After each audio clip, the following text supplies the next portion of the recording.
Video 2 Undang-Undang Cipta Kerja Nomor 11 Tahun 2020 Pasal 125 sampai 147. Pasal 125 Ayat 1. Pemerintah pusat membentuk Badan Bank Tanah. Ayat 2. Badan Bank Tanah sebagaimana dimaksud pada ayat 1 merupakan badan khusus yang mengelola tanah. Ayat 3. Kekayaan Badan Bank Tanah merupakan kekayaan negara yang dipisahkan. Ayat 4. Badan Bank Tanah berfungsi melaksanakan perencanaan, perolehan, pengadaan, pengelolaan, pemanfaatan, dan pendistribusian tanah. Pasal 126 ayat 1. Badan Bank Tanah menjamin ketersediaan tanah dalam rangka ekonomi berkeadilan untuk kepentingan umum, kepentingan sosial, kepentingan pembangunan nasional, pemerataan ekonomi, konsolidasi lahan, dan reforma agraria. Ketersediaan tanah untuk reforma agraria sebagaimana dimaksud pada ayat 1 huruf F paling sedikit 30% dari tanah negara yang diperuntukkan Bank Tanah. Pasal 127. Badan Bank Tanah dalam melaksanakan tugas dan wewenangnya bersifat transparan, akuntabel, dan non-profit. Pasal 128. Sumber kekayaan Badan Bank Tanah dapat berasal dari anggaran pendapatan dan belanja negara, pendapatan sendiri, penyertaan modal negara, dan sumber lain yang sah sesuai dengan ketentuan peraturan perundang-undangan. Pasal 129 ayat 1. Tanah yang dikelola Badan Bank Tanah diberikan hak pengelolaan. Ayat 2. Hak atas tanah di atas hak pengelolaan sebagaimana dimaksud pada ayat 1 dapat diberi hak guna usaha, hak guna bangunan, dan hak pakai. Ayat 3. Jangka waktu hak guna bangunan di atas hak pengelolaan sebagaimana dimaksud pada ayat 2 dapat diberikan perpanjangan dan pembaharuan hak apabila sudah digunakan dan atau dimanfaatkan sesuai dengan tujuan pemberian haknya. Ayat 1. Dalam rangka mendukung investasi, pemegang hak pengelolaan Badan Bank Tanah diberi kewenangan untuk melakukan penyusunan rencana induk, membantu memberikan kemudahan perizinan berusaha atau persetujuan, melakukan pengadaan tanah, dan menentukan tarif pelaksanaan. Ayat 2-nya, pemerintah pusat melakukan pengawasan dan pengendalian atas penggunaan dan atau pemanfaatan tanah di atas hak pengelolaan sebagaimana dimaksud pada ayat 2 sesuai dengan ketentuan peraturan perundang-undangan. Pasal 130. Badan Bank Tanah sebagaimana dimaksud dalam pasal 125 terdiri atas komite, dewan pengawas, dan badan pelaksana. Pasal 131 ayat 1. Komite sebagaimana dimaksud dalam pasal 130 huruf A diketuai oleh menteri yang menyelenggarakan urusan pemerintahan di bidang pertahanan, tanahan, dan beranggotakan para menteri dan kepala yang terkait. Ayat 2. Ketua dan anggota komite ditetapkan dengan keputusan presiden berdasarkan usulan dari menteri yang menyelenggarakan urusan pemerintahan di bidang pertanahan. Pasal 132 ayat 1. Dewan pengawas berjumlah paling banyak 7 orang terdiri atas 4 orang unsur profesional dan 3 orang yang dipilih oleh pemerintah pusat. Ayat 1. Terhadap calon unsur profesional sebagaimana dimaksud pada ayat 1 dilakukan proses seleksi oleh pemerintah pusat yang selanjutnya disampaikan ke Dewan Perwakilan Rakyat Republik Indonesia untuk dipilih dan disetujui. Ayat 2. Calon unsur profesional yang diajukan ke Dewan Perwakilan Rakyat Republik Indonesia sebagaimana dimaksud pada ayat 2 paling sedikit berjumlah 2 kali jumlah yang dibutuhkan. Pasal 133 ayat 1. Badan pelaksana terdiri atas kepala dan deputi. Ayat 2. Jumlah deputi sebagaimana dimaksud pada ayat 1 ditetapkan oleh ketua komite. Ayat 3. Kepala dan deputi diangkat dan diberhentikan oleh ketua komite. Ayat 4. Pengangkatan dan pemberhentian kepala dan deputi sebagaimana dimaksud pada ayat 3 dapat diusulkan oleh Dewan Pengawas. Pasal 134. Ketentuan lebih lanjut mengenai komite, Dewan Pengawas, dan badan pelaksana diatur dalam peraturan presiden. Pasal 135.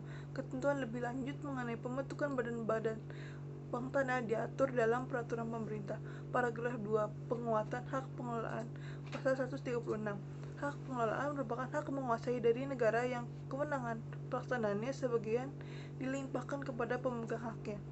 Pasal 137 ayat 1. Sebagian kewenangan hak menguasai dari negara berupa tanah dapat diberikan hak pengelolaan kepada instansi pemerintah pusat, pemerintah daerah, badan bank tanah, badan usaha milik negara atau badan usaha milik daerah, badan hukum milik negara atau badan hukum yang ditunjuk oleh pemerintah pusat.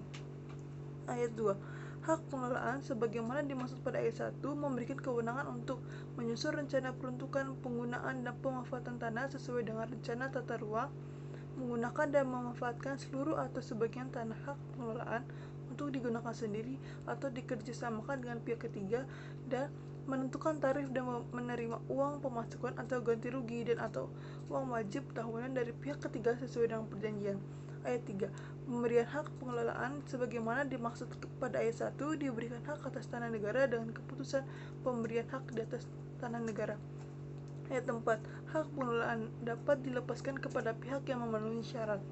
Pasal 138 ayat 1. Penyerahan pemanfaatan bagian tanah hak pengelolaan kepada pihak ketiga sebagaimana dimaksud dalam Pasal 137 ayat 2 huruf B dilakukan dengan perjanjian pemanfaatan tanah di atas tanah hak pengelolaan yang pemanfaatannya diserahkan kepada pihak ketiga, baik sebagian atau seluruhnya, dapat diberikan hak guna usaha, hak guna bangunan, dan atau hak pakai sesuai dengan ketentuan peraturan perundang-undangan.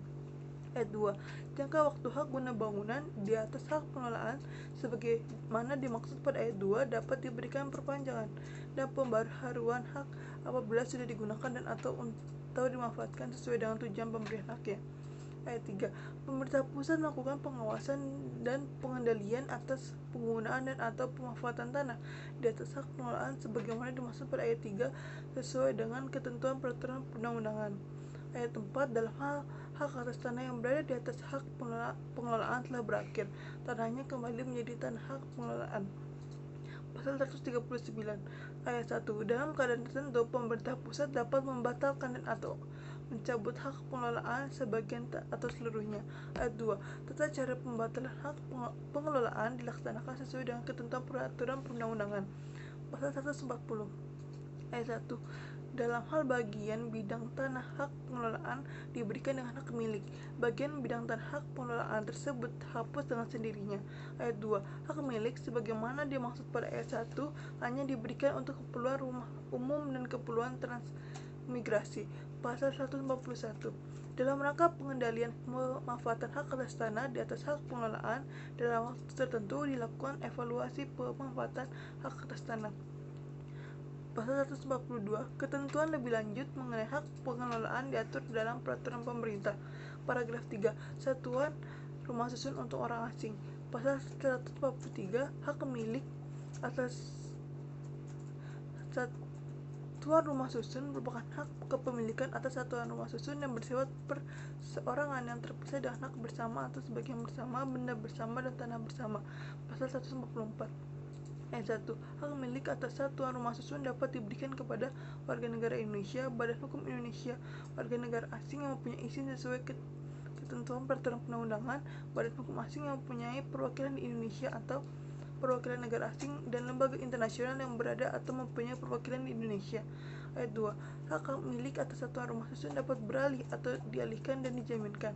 Hak milik atas satuan rumah susun dapat dijaminkan dengan dibebani hak tanggungan sesuai dengan ketentuan peraturan perundang-undangan. Pasal 145. Rumah susun dapat dibangun di atas tanah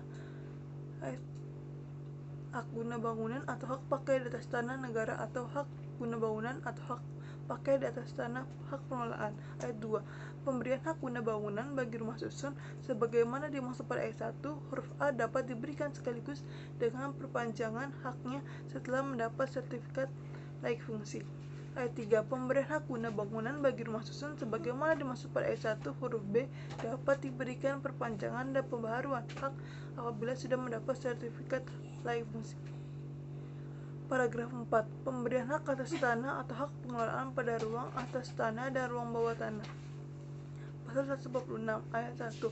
Tanah atau ruang yang terbentuk pada ruang atas dan atau bawah tanah yang digunakan untuk kegiatan tertentu dapat diberikan hak guna bangunan, hak pakai atau hak pengelolaan. Ayat 2. Batas kepemilikan tanah pada ruang atas tanah oleh pemegang hak atas tanah diberikan sesuai dengan koefisien dasar bangunan, koefisien lantai bangunan, dan rencana tata ruang yang ditetapkan sesuai dengan ketentuan perundang-undangan. Batas kepemilikan tanah pada ruang bawah tanah oleh pemegang hak atas tanah diberikan sesuai dengan batas kedalaman pemanfaatan yang diatur sesuai dengan ketentuan peraturan perundangan. penggunaan dan pemanfaatan tanah pada ruang atas dan atau bawah tanah oleh pemegang hak yang berbeda dapat diberikan hak guna bangunan, hak pakai atau hak pengelolaan. Ketentuan lebih lanjut mengenai penggunaan tanah pada ruang atas tanah dan atau ruang di bawah tanah sebagaimana dimaksud pada ayat 1, ayat 2, ayat 3, dan ayat 4 diatur dalam Peraturan Presiden Pasal 157. Tanda bukti hak atas tanah, hak milik atas satuan rumah susun, hak pengelolaan, dan hak tanggungan termasuk akta peralihan hak atas tanah dan dokumen lainnya yang berkaitan dengan tanah dapat berbentuk elektronik. Sekian dan terima kasih.